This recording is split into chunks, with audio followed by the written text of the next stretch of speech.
दोस्तों नमस्कार, मेरा नाम प्रशांत है और आप देखना शुरू कर चुके हैं आपका अपना पसंदीदा चैनल खुदरंग।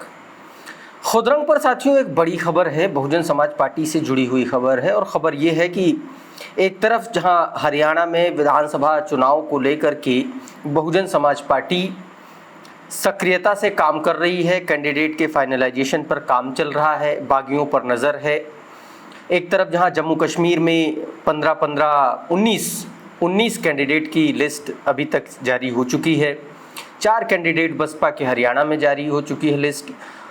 इसके अलावा अगर गठबंधन की बात करेंगे तो इंडियन नेशनल लोकदल के अपने मेरे ख्याल से 14 कैंडिडेट हो गए हैं। तो इस तरीके से वहाँ पर ये मामला चल रहा है।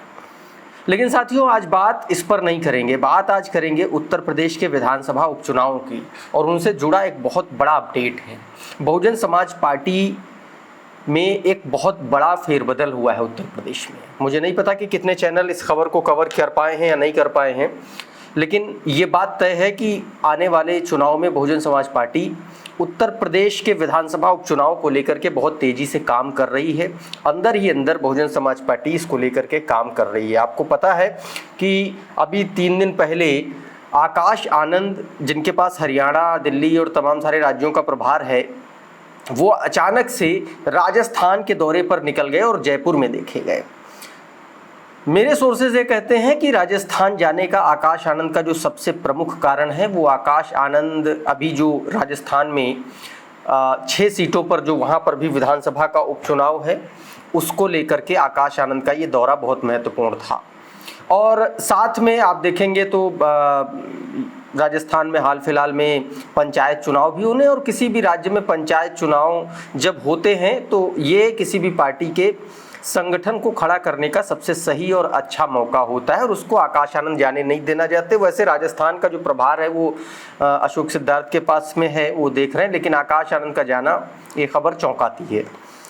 दूसरी बड़ी खबर जो उत्तर प्रदेश के विधानसभा चुनाव में है वो ये है कि बहुजन समाज पार्टी ने जो मंडल की व्यवस्था एक तरीके से ख़त्म करके सेक्टर की व्यवस्था लागू की थी, मतलब कि उत्तर प्रदेश को पूरे 6 सेक्टर्स में बांटा था। चुनाव के बाद आपको याद होगा लोकसभा चुनाव 2024 के नतीजे आए, उसके बाद बहन जी मायावती जी ने एक बैठक बुलाई, मेरे ख्याल से 23 जून को ये बैठक थी, और उसके बाद वो जो व्यवस्था थी उसको हटा करके एक तरीके से उन्होंने सेक्टर की व्यवस्था पर ज़्यादा जोर दिया। 6 सेक्टरों को पूरे उत्तर प्रदेश में बांटा था।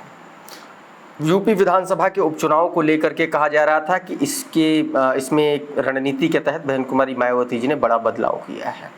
उसके बाद 2-3 बैठकें और हो चुकी हैं बहन जी मायावती जी की, उसमें उन्होंने तमाम सारे प्रभारियों को इधर उधर किया।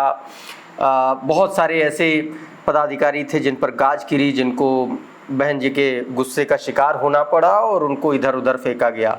जो बहुत दिनों से अज्ञातवास काट रहे थे उनको वापस उत्तर प्रदेश बुलाया गया। इस बीच जो बड़ी खबर है साथियों वो ये है, उत्तर प्रदेश से वो सीट जो है, वो जो इलाका है उत्तर प्रदेश विधानसभा में सेक्टर नंबर 3 को लेकर के है। सेक्टर नंबर 3 में साथियों बदलाव किया गया है।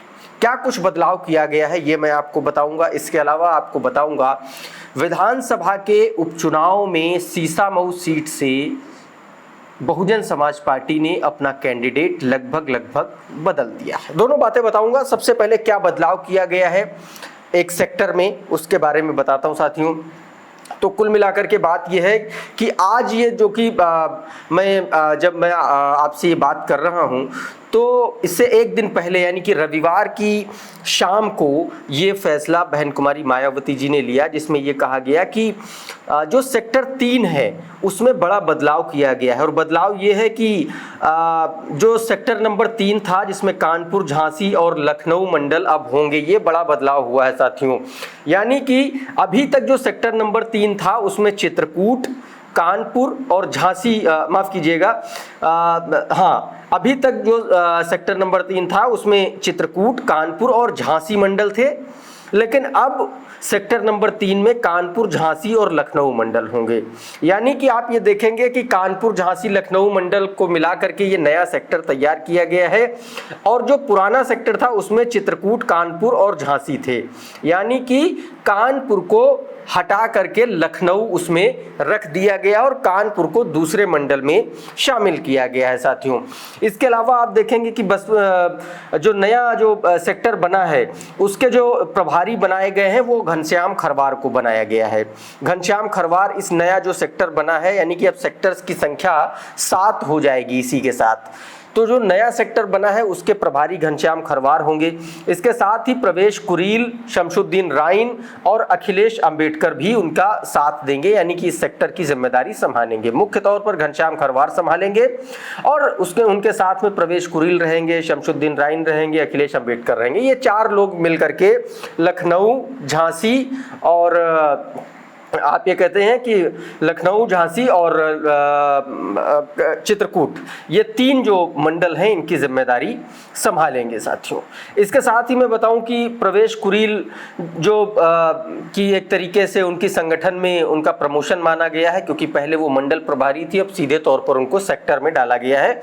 तो ये एक प्रवेश कुरील के लिए उनके लिए एक अच्छी बात है, उनको एक प्रमोशन मिला है। इसी तरीके से आप देखेंगे कि पिछले सप्ताह जो कानपुर देहात में भी बड़ा बदलाव किया था। पिछले सप्ताह मायावती जी ने कानपुर देहात से जिला अध्यक्ष बदल दिया था और जिला अध्यक्ष बदलने के बाद इस बार मंडल में एक बड़ा फेरबदल किया है। कानपुर की जगह लखनऊ मंडल में डाल दिया है, तो यानी कि सेक्टर में, माफ़ कीजिएगा, तो झांसी, लखनऊ और चित्रकूट इनको मिला करके एक पूरा सेक्टर बना दिया गया है। इसको लेकर के ये एक बड़ी खबर है। इसके अलावा सितंबर के पहले सप्ताह में खबर है कि मायावती जी या बहुजन समाज पार्टी सीसामऊ विधानसभा सीट से अपना कैंडिडेट घोषित कर सकती हैं। तो ये एक बहुत इंपॉर्टेंट जानकारी थी, मुझे लगा आप लोगों से साझा करनी चाहिए। आपको ये हमारी जानकारी कैसी लगी, ये वीडियो कैसा लगा, हमें बताइए, ज़रूर लिखिए कमेंट बॉक्स में। अगर अच्छा लगा तो इसको लाइक कर दीजिए, इसको शेयर कर दीजिए, और अगर आप हमारे चैनल पर नए आए हैं तो हमारे चैनल को सब्सक्राइब कर लीजिए, बेल आइकन दबा दीजिए, ताकि इसी तरीके के तमाम वीडियोज़ आपको सबसे पहले मिलते रहें साथियों। अभी के इस वीडियो में फ़िलहाल इतना ही। जुड़े रहिए खुदरंग के साथ। बहुत बहुत शुक्रिया, बहुत बहुत धन्यवाद, नमस्कार।